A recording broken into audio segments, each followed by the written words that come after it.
Can I actually share my whole screen instead of just one window? Yep. So just anyone watching this later, we just had a demo from Max showing off the timeline in the debugger, but it was shown on a top secret application, so we couldn't broadcast it. But now we're moving on to the Useragent module, which Max has been working on. And he's going to show us a demo. Yeah, it's going to be a really quick one. I think I'll just switch to sharing the entire screen so that I can show my editor as well. Oh, cool. Yeah, basically the idea was having everything about the user agent in your state model, because I had a couple of cases where I needed, for example, like the window width, and it's an easy way to just add like a resize handler in your view and then have it update the model, but it seemed like a tedious task, so I thought it would be nice to have like a model for that. And then I thought, okay, once you're doing that and have like information about the window, you probably also like information about the user agent itself, whether it's or what kind of browser is it, what kind of operating system is it, maybe for analytics or whatever, and then as well have maybe some kind of very simple feature detection so that you can have like basically what Modernizer does, but integrate that into your state model so that you can maybe display different kind of information based on whether the device supports touch or not, or this kind of stuff. And then also I found myself every now and then in the need of reacting to the screen size the way I do is in responsive CSS. So I thought it would be nice to have like a very simple way of defining media queries as well. And that's basically all that the user agent module does. So when you set it up, you can basically decide what you want to be passed from the navigator user agent property. You can get information about the browser, the device, the operating system.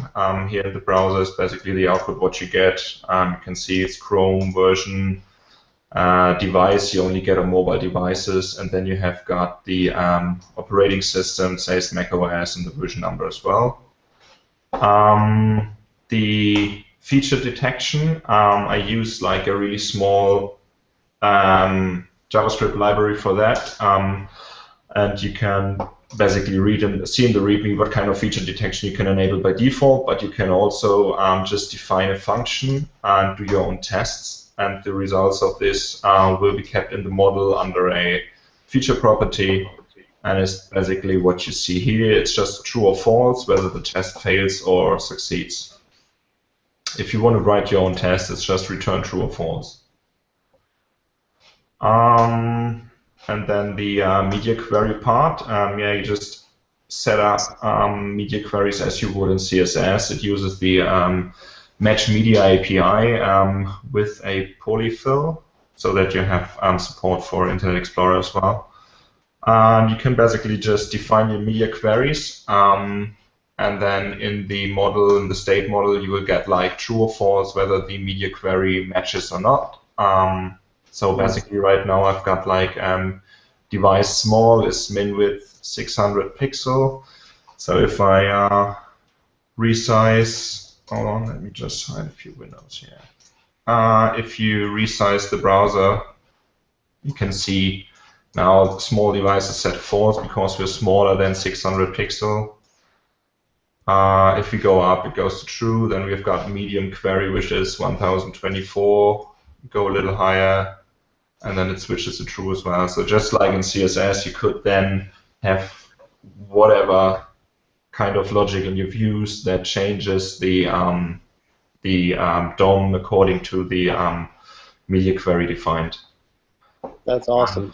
Yeah, it's really cool. It's really cool. Yeah, one last thing is just the window size, because it's actually what I needed the most. It's just like, especially when you're drawing with SVG, sometimes you can't really just set something to 100% screen width, and you just need to know the exact amount of width you have available, for example. And this is basically just a resize handler on window size. which is slightly throttled with request animation frame, which is just like not very much. So if you have like a really heavy DOM change bound to the window size, you would probably want to use like a higher throttle of, let's say, 100 or 200 milliseconds, maybe even though screen resizing doesn't happen that often. But if someone wants to push it, you have like a stronger throttle and your application wouldn't slow down too much. Yeah, basically all this does is it keeps the the window information with orientation as well, landscape or portrait, and if it's really 1-to-1 ratio, it's a square. So yeah, then if you have a look in the debugger, you can see it's basically, you have like two signal. The first runs on module registration and basically does the initial measurement of the screen, applies the feature detection tests and the initial media queries, and then each time you resize your window, you see that there's like a new window change signal, and then it updates all the window size specific information. Awesome. Yeah, that's basically it. Yeah, it's really cool, and the fact that you have this information available in like any action and any component, and you can just use it. Just add the module and just use the information. It's really cool. I'm going to be able to start using that right away. Actually, we have when our charts are resizing, we have to pass down the width and height specifically to the high charts component. And when they're resizing, and we're handling that already with just doing on the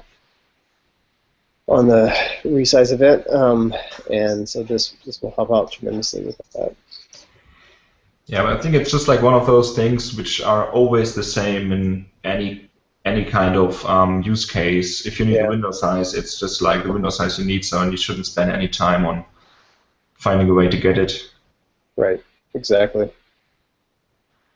All right, so is there anything else? Yeah, currently there's just one issue on NPM because the actual compiled files in the lib folder is ignored in NPM. So you can't really install it from NPM right now, but I've already fixed it locally, and I'm gonna deploy the fix later on after the meeting, probably. Sweet, sweet. Cool. I guess that's my cue. Getting dizzy. You can see my screen. Sorry, I have a cat that's just meowing. which is why I see Chris all the time, probably. Maybe you could mute your microphone, Chris. Yeah, I think I should mute. So, but you guys can see my screen? Yes. Cool.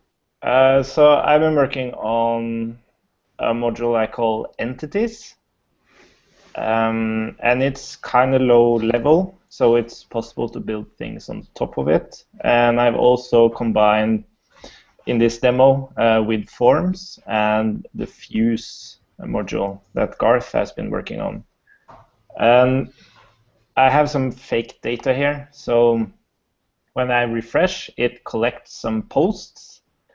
And these posts has an author. But those authors are users which are collected separately from the posts. So you have all these entities being posts, comments, and users, and you want only to store them once inside your state store. But you want to reference them so that you can point to them anywhere inside your application.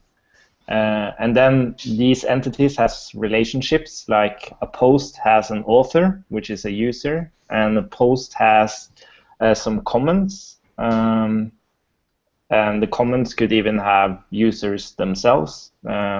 So these kinds of applications are really hard to handle all these relationships. So that's what the entities module tries to do.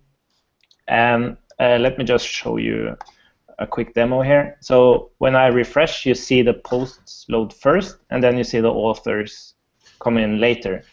So it downloads the posts, and then it checks all the authors, and if there are any authors missing, then it will actually download them.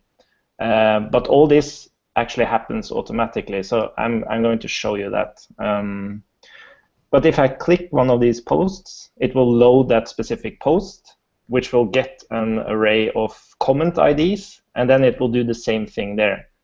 So when I click one post here, you see it downloads first the post and then the comments. But if one of them has, like if I click 9434 here, you see that it only needed to download the third comment because it already had the previous two comments. So this is also the kind of thing that is really complex to handle. You have some of it, but you want to download some of the missing stuff. So that's like the scope of the entities module. And as you can see, when I click around here, it doesn't need to download them again because it knows it has everything. And I click the back button, and yeah. Cool. Yeah, so let me just go through the demo first. So it also has, like, you want to handle optimistic updates. So if I say, hey, it's Cerebral people, it adds it at the top, and you could see it. Let me do it again. It's added, and then it's saved to the server, and then it's updated. And currently, it just adds the user 0 here. But of course, in a typical application, you would either use the current user or whatever. And because this is fake data, it already gets some comments. So that is why it downloaded some extra comments here. But OK. So the way this works is that if I refresh now, so I can take it from the beginning. And let me take the root here. Yeah, maybe I could show that as well. Because now, as you saw now, I refreshed with an ID, which means that, OK, I want to download all the posts, but I also want to download the specific post I was pointing to. So when I refresh at a specific ID, it does that as well. But let's go back to the root here. And please just interrupt me if you have any questions related to this. OK, let me open my code editor here too. Oops. Let's see. It's computed. And here we have this one. OK. So when I open up here, we run this signal, open. And what it basically does is just set some loading state inside the state store. And then it uses the HTTP module to do a normal get up here. And this GET request will respond with a list of the posts. So with the HTTP module, all the results from the server are exposed as a result on the signal. So whenever you do a GET or a POST or whatever, on the success and the error, you have access to the result, which is the data responded from the server. And what I can do is use a factory from the entities module called add entity, where you have to tell it, OK, what kind of entity is this? Maybe that should be single instead of plural. OK, anyways, it's going to be added to the posts. And what's going to be added is the result. And the factory understands that if it's an array, it's multiple posts. If it's an object, it's a single post. And what this factory does is go through these posts. It finds the ID, and then it creates a UUID for them. So you have like a client-side ID and the server-side ID, and these are kind of like linked together.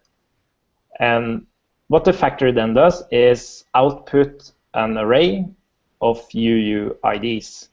So what I do is that I grab the posts from the server, I add them to the entities, and then I use the UUIDs and add them to my list of posts. So I never specifically go to an entity and point to it.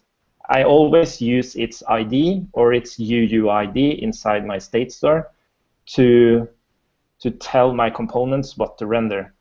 So if we take a look at my application namespace here called posts, I have my list here. And that's just a list of all these UUIDs produced by the entities module. And we're going to look at how the component actually uses them in very shortly. But as I said, these posts have authors. So maybe we can see that here when I downloaded. This is from the get of the posts. We see that we have an author. This first post has an author, and that's an ID of 0, and the next one should have, the same. And if we go further down here, we have different IDs, which points to different users. So what this signal does is just go through the posts, collects the IDs, and just checks the entity state store if that ID exists there. And if it does, it doesn't do anything about it. But if it doesn't exist there, it does a new request to the server to collect the specific IDs of the users that are missing inside the state store. So that is what we can see here after we have set all the posts. We have get missing users, and here we can see it passes all the, oh, it's a duplicate there. That should be fixed. It passes all the IDs of the users to the server, and then it responds with those specific users, and those are added into as entities again.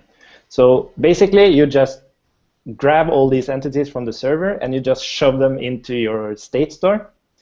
And then you have to define the relationships between these things, because when you want to display this information, you only have, like I said in the model here, you only have a list of UUIDs. So you have to convert these into actual data. And that is why we have, or a good thing is that we have this computed thingy. So if I go into index here, we can see that, and this index here is the list itself. This is like the main application. You can see I have render row here, which is rendering just a single row. And what I do is that I map over the posts extracted for this component. And the way this is done is using a computed I call posts. And what it does is just point into the state store. Where do I have my UUIDs or IDs of the posts I want to display?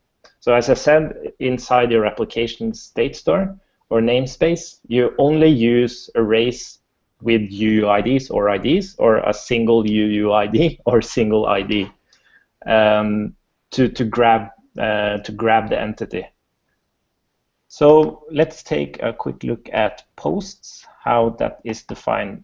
So I usually just create an entities file where I define all my entities and how they have a relationship with each other.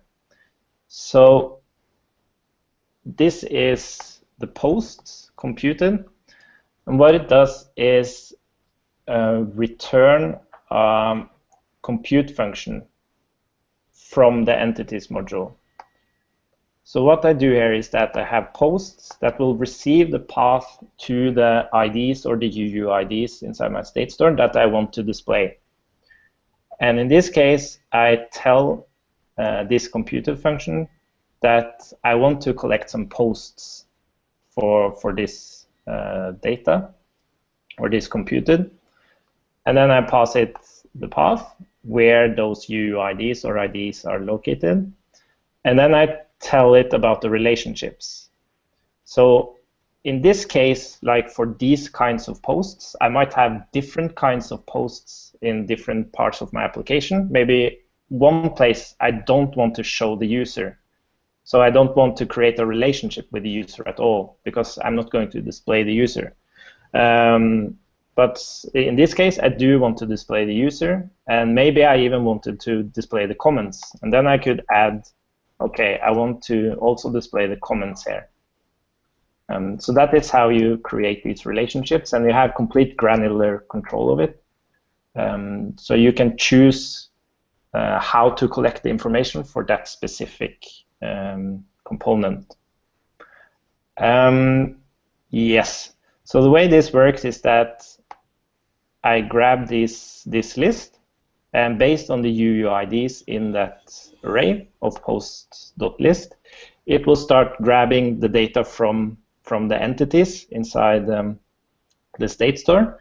And since it defines that an author should be a user, it will understand that automatically, and it will start grabbing or replacing the authors with actual users from the entities in the state store. So to make that a bit more clear, when this first row is rendered, it has a UUID, which it can find inside the posts here. So it finds that UUID. For example, let's take the first one. And then, since I have defined inside my computed that I want authors to become users, then it understands that, and it will look at this ID of the author, and it knows it should be a user. So it checks. It actually checks inside these IDs linkage map, because you don't have to care about this really. This is just under the hood what's happening. So it takes that ID and checks it here, and then it finds the linked UUID, which it uses to find the user. So it's quite complex under the hood, but the point is that you don't have to think about duplication of data and caching and all this stuff. It just works. So when you grab entities, you just push it into your state store, and then you use these computed thingies to map your data together to produce like I don't know what you call it, in like a view in a database or something. And since we are using UUIDs here, there's no problem to do optimistic updates. You can just add it, and then when you post it to the server, you will get an ID back. And when you update the entity, then it will create this link between the existing UUID and the new ID. So we can have a quick look at that signal as well. Oops, post signals.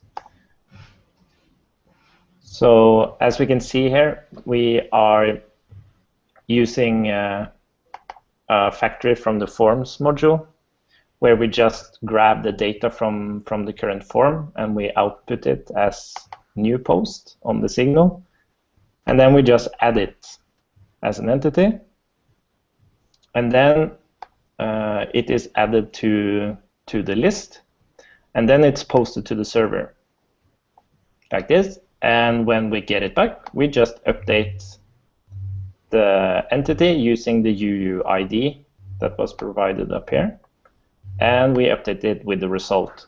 So the entities module understands that, okay, now I'm updating an entity with an ID, but it doesn't have an ID, so I have to use the UUID to link them together, and everything just magically works. Did that make any sense at all? Yeah, I think it did, but it's just really complex. Yeah. It's incredibly complex. Like the problem space is incredibly complex. This is like what projects like Falcor and what's it called, Next, and Relay for that matter. That's like the problem space they're trying to solve, where you don't want to create lots of duplicates in your state store, but you want relationships between your like entities. So this is like a Cerebral low-level specific implementation of it. Is it low-level enough to use it for other implementations, like Falcor, for example? That's a good question. The problem is that Falcor has like its own internal handling of this.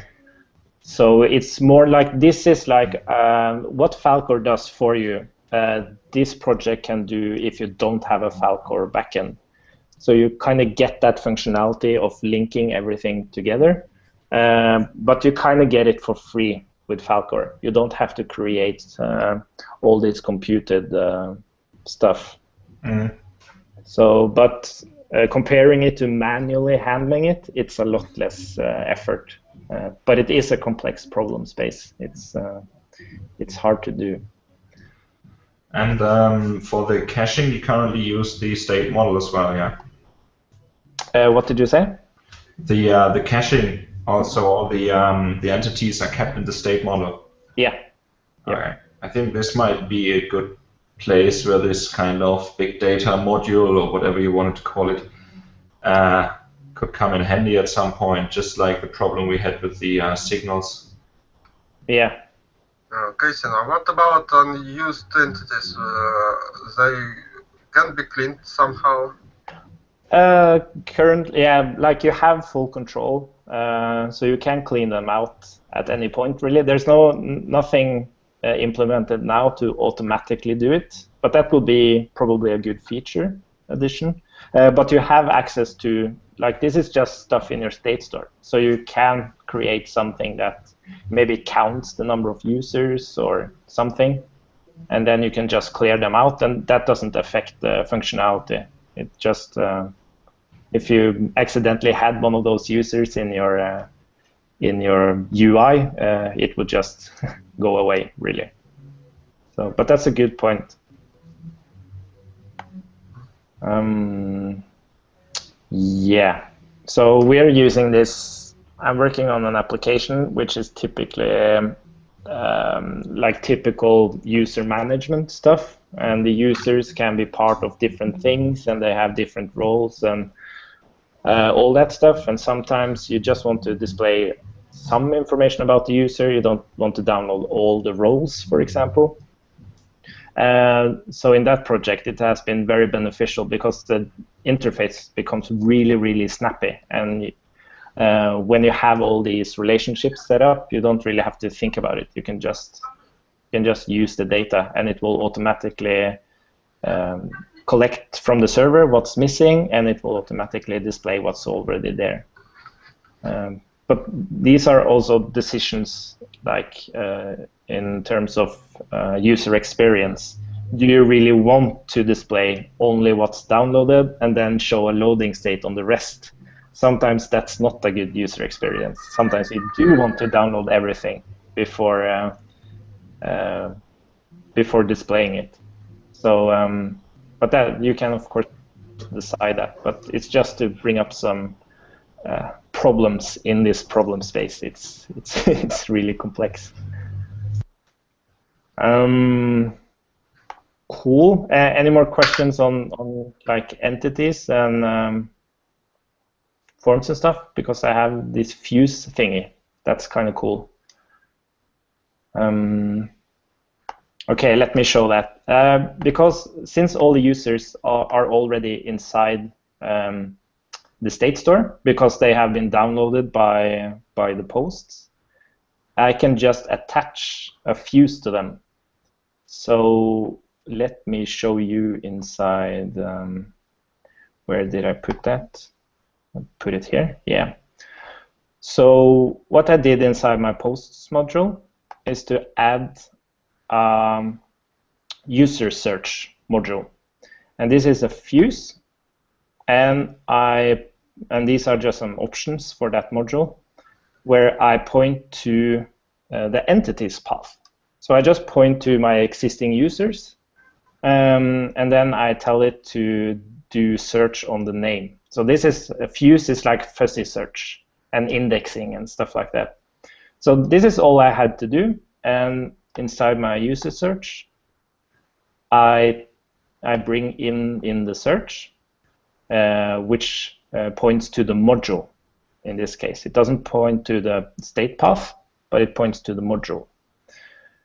And all I have to do is just map over these users. And whenever I want to do a search, I use the signal from the user search module, where I point to the target of the target value of the input. So basically, I just added the module, told it what path inside my state tree to use, and then I added the search signal. So when I do searches now and I type it wrong, it's all the users have the same name, so it's probably a bad demo. But the point there is that it actually just works. That's really cool to see that you have one module that collects some data, and then you have this other module that can hook up to that data collected by the other module, and then see it actually working. That's pretty cool. So this would be a good way to, like if you wanted to create a new post and choose the user, you could easily search the users with fuzzy search. Kind of nice. Yes, I think that. Quick question. Sorry. Yeah. Did I get it right that the fuse module basically is a search your state module? Yeah. So you can point to like the. Where did I have that? You query the state and you pull it to some other branch in the state. Yeah, actually, I'm not sure how Fuse does it internally. Like now, it's not. I'm not copying that state Okay, you're just anywhere. referencing. Yeah, so you kind of like there's a middleware there, which has nothing to do with the state store. So the actual state is in your state store, and then Fuse will do something internally that has nothing to do with your state store to figure out and optimize that search. So I just point to the state path here, and then that's all really. So if you have any existing array or like a map of data you want to search, you can just add this module, and then you have fuzzy search. Ah, cool. Yeah. So Garth has been working on that one. I wanted to ask him about, like in this case, we point to a specific path in the state tree, which probably is all you need, but you might have some computed data instead that you might want to do searches on. So maybe not all of it is on the user. Maybe the user has some relationship with some other data that you also want to be part of the search. I think it could be possible to do it. I just haven't tried it yet. So for example, if you wanted to search posts with fuzzy search, you could actually search them and their comments and the user, even though you only have the post. That will be kind of cool. But yeah, I think this kind of problem space needs abstractions to become more usable, because you do have to wire up some stuff yourself, and just wrapping your head around all these, the way it stores the data and stuff. It's not the simplest. It's not the simplest module out there, that's for sure. But it does solve an important problem. Cool. I don't know if there's. I hope to show off the Falcor module. It's getting really, really good, but it's not ready to be demoed yet. So I hope to be able to show it off next time, I suppose. So yeah. I guess that's all for demos. I don't know if anyone wants to discuss just something else. Quick question on the about the Falcor module. So it's one module where you I think it's Brian and Delanjay are working on the same module, right? Yeah. Okay. Yeah, mostly. I think his name is Delaney. Delaney, I don't know. Yeah. He's the one actually implementing it and using it in his own project. And Brian has actually started it, but is now working on like the demo application. And I'm just there if things stop, if there's something, any blockers. So okay, yeah. So unlike the form module clusters. Yeah. Also, I think there have been like 10 people working on the form module right now, haven't there? Yeah, and I didn't show that off in the demo because it's such a simple example. It doesn't really show the power of it, and I did a demo on it earlier. And I think is his name Adam, I believe. Abba. I'm trying to pronounce all his. What's his name? Abelmos. Yeah. He worked on his form implementation, and I worked on my form implementation, and Garth has also worked on his form implementation. Yeah, I've got one too. Yeah. So Adam, he decided to implement his stuff on top of mine, but we have different perspectives and approaches to it. So I think there will be multiple form modules, like not one module to rule them all. All right. So maybe one base module to build up on all the others. Yeah. So, and we're still like exploring where we should define things. Like some things should maybe be a decorator, like the Falcor example. On the form, it's kind of like, okay, should I define my validation rules inside a component, or should I define them inside the state store, or stuff like that. So this hasn't yet really been figured out, and things like formatters and all this stuff probably haven't been implemented either.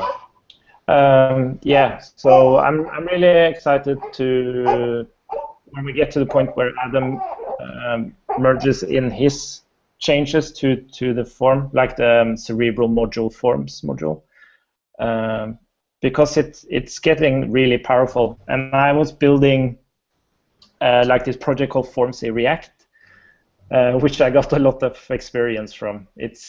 Forms are so hard to do right and solve all the different scenarios. So I like the approach of this project, because you define everything inside the state store. The components are super dumb. So yeah, and you can see everything that's happening and change. Well, maybe I can just quickly show you that, because it gives you an impression of how it works. Oops. So I have a form inside this state store, and it's located here, new post. This is a form, and I define it by just wrapping using a factory, form factory, and I give it the fields. So I have a name field and I have an author field, and I give it a value, and I can give it the validation rules and what error messages to show. Yeah. And what's kind of cool here is that we can actually see this. Well, author is not important. So what's actually created by that factory is, of course, it still has the value, the validations, the error messages, but it adds all this stuff about being valid, what error message to display, what rule to decide what is a value and not a value, because that can be different in different form elements. And it also tells if it has a value and if it has been touched. So as soon as I type something here, you can see that things start to change. It gives the value. It added an error message because I have a validation that says it should be minimum 3 characters. And it's not valid, and it has a value, and it has been touched. And as I continue here, then you see it changes. Now suddenly it's valid. It doesn't have an error message and all that stuff. So I like the way you can actually see how it works, which you can't if you implement everything inside the component. Yeah, I did it sooner to that. Have everything in state. Cool. Maybe you can demo that next time. Yeah, it's very rough. So what I want to do after this hangout is at least add the fuse module to the page, and possibly entities. I'm not sure. I should work some more on it before like having a real demo use case. And I'm also talking to Brian about, he's talking about the CRUD module, which might fit on top of the entities module. So it will be a nice abstraction there. So you get all this caching and all that stuff for free, but the API is CRUD-like, so it's simpler. Cool. Delaney, do you have some Falcor stuff to show us, or did you just come to say hi? I basically came to say hi. Brian and I were up late last night. I was basically giving him the full tour of all the stuff that's changed and everything that's going on. And yeah, he's actually has all that code now, so he's going to start trying to package it into a real npm module and set up the to-do so it's an example of the module. So it's all contained within the module's code base, so it's not like multiple projects. The example is going to be the to-do, if that makes sense. Yeah. But yeah, otherwise, I think it's with Cerebral now and the debugger and stuff, it's better than Relay. What's been written so far. Just because that's private code base, should be part of the YouTube thing. But happy to show you after you get done with this if you want to see kind of where it's at right now. Because there's so much you can add to to-do. It's almost more than a to-do at this point, because you can hook into everything with it and do invalidated to-dos and all these other cool ideas. So, yeah. Cool. Yeah, did you mean now that you could show us something now, or? No, I'm saying like off the YouTube recorded thing. I can show you something like that. So, but he's gonna start working on an example, like right now. We got done talking. It's like 1 o'clock for him, so I think he's sleeping at the moment. Yeah, you look a bit tired yourself. It's 6 and I have a newborn, so. Yeah, you're excused. Yeah. Oh, but that's yeah. Congrats, by the way. I think I said Thank it. you. Yeah. Yeah, thank you. It's going okay, but you have some practice from before, don't you? Yeah. No, this version's super easy. So. Oh, that's good. No, but I guess if nobody has any more questions or something they want to show or talk about, no, I think it's okay. And so let's just wrap this up. Don't even mention context. Don't even say the word. I predict 2 more iterations. And Did you know context is a 4-letter word?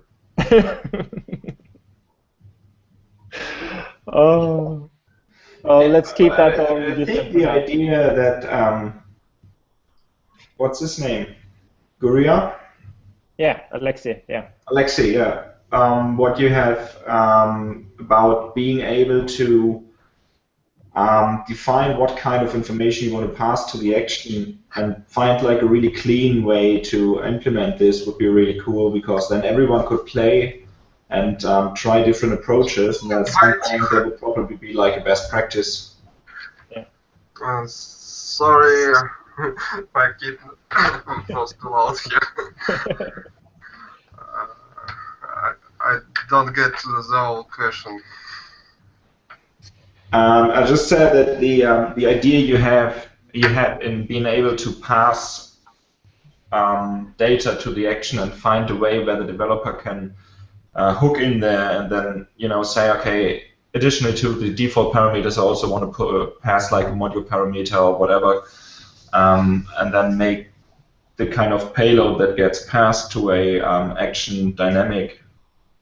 that could be really cool, but could be dangerous as well. But I think it would allow everyone to explore his version of how do I deal with maybe things like context. Yeah, I think it's a really good idea to, as you say, we create an implementation now that allows a lot of freedom, but we call it experimental. So it will be like a sandbox, so people can come back and just show off, okay, these are the things I want inside my action to do what I want to do, and then hopefully we can merge all these ideas together, and maybe we will expose like a new argument or whatever that makes sense based on all the scenarios, because the initial version of passing in the module was not based on any scenarios. It was just, we just did it. So at least now the next version will be based on actual scenarios. So so we should do that. And maybe we should just do that separately from the whole context discussion. I think so, because like we're talking about, then people can play around with it and give actual suggestions to things that are working and actual code, because that's also hard with this discussion. It's maybe a bit too much text and too little code. So but we'll get there. I think everybody really wants this to work. Did you already have the time to read my last comment on that issue?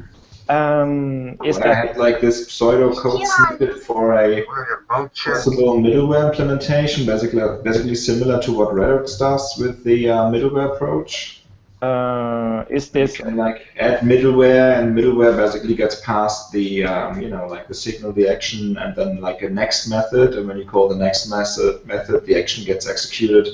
But you could, really like before execution, add stuff to the payload. Yeah, and I haven't read that. Is it on the context, or is it? I think it's where Alexei proposed the first, initially based on the events approach. Yeah, then it's on the let's talk. Yeah, okay. I haven't read that, but you just talking about it makes sense to me, because the whole signal implementation is actually inspired by middleware on the server, because you have like this, like the request and response object you have in Express. That's like input. Now it's similar in Koa. Yeah. Which was when I was. Yeah. But actually, Koa, you actually get a context object. Yeah, but the thing is, in Koa, the context object is what we use to deconstruct in the action parameter, don't we? Like in Koa, the context is what holds in Cerebral the input, the state, and eventually module property, right? Yeah, I mean, because I'm using Koa too as well for my stuff, and you basically get a context sent through either your router, your middleware, or whatever. You get all of it, so you can do whatever you want with it. Yeah, but and I really like the approach, because like it's like pluggable. It's something that already exists, and it's the same concept as the middleware for Express, which already Cerebral has been inspired by with this next function and stuff. So I'm going to read that right after we finish off here, Max, and comment on it. I think it's a good idea. Yeah, I second that as well. Cool. Should we just finish it off then? And get back to Valentine's Day. Yeah. Good luck with all the flowers and chocolate. And the evil. What was it? The evil. Capitalism industry. America. They could call it America. It's probably De Beers Day, more like. Yeah. Oh, that's great. Thanks for all the contributions. This was a great hangout. Thanks a lot. Bye-bye. Bye-bye, guys. You say bye? Bye. Bye.